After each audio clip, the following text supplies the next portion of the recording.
A week ago, we saw 70 Chinese ships move into the strait. 2 carriers went farther out into the Pacific. Unfortunately, that has become a daily reality we've been forced to live with, where they are using many different types of hybrid tools to threaten and coerce our society into submission. We see that as part of what we call the gray zone threats between peace and war. Let's move to Taiwan-China relations. A week ago, we saw 70 Chinese ships move into the strait. And I believe it was yesterday, 2 carriers went farther out into the Pacific. And so what is the sentiment of the Taiwanese people when these kind of things happen?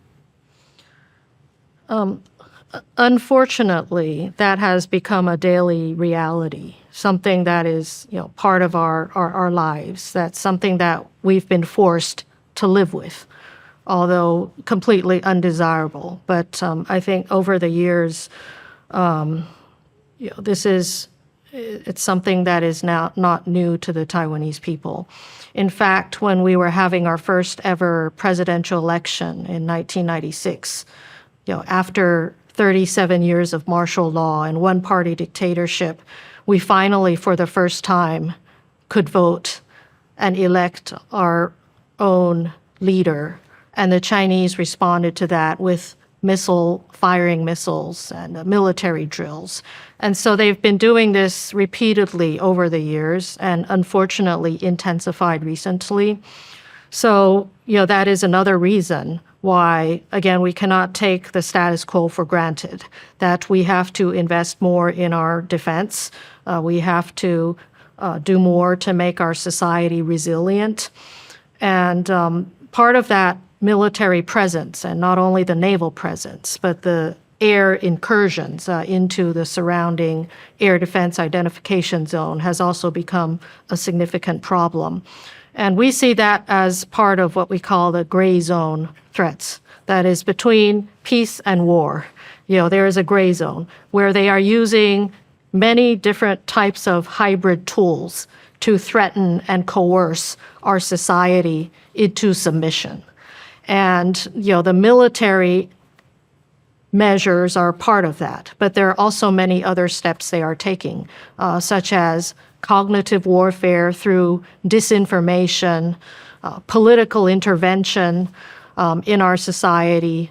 They are also, using economic trade tools as another leverage for coercing members of our business community and other foreign countries, threatening them from having ties or relations with Taiwan by using that economic leverage. And so they are doing a lot. And in response, we've talked a lot about Taiwan's own military investments and our preparedness, but I also want to raise another very important initiative of our president, and that is a whole of society defense and resilience project. That is, we see our country's security as not only in military terms, but in societal resilience terms. That is, we need communications resilience because our undersea cables have been damaged and cut by Chinese vessels recently, and to ensure that we can continue to communicate with the rest of the world, our data, our comms, so communications resilience, cybersecurity. Our society is one of the most attacked societies in the world in terms of cyberspace. Defending our critical infrastructure, our power, our energy, our transportation lines, the security of our financial system, and also thinking about stockpiling as an island. We need to think about stockpiling critical, food security items, medical supplies, and of course, energy resilience is a continuing challenge for us that we are working on. So we have many lines of efforts going on at the same time to further magnify our strength, our resilience in coping with all of these daily challenges, including the presence of Chinese naval assets around Taiwan. But let me also, again, raise that it's not only around Taiwan. They are all over the South China Sea. They're to the north around Japan. There have also been air incursions into Japanese airspace. There have been, maritime incursions, and this is a challenge that many of us face: how to ensure the freedom of navigation, because that is foundational to global trade.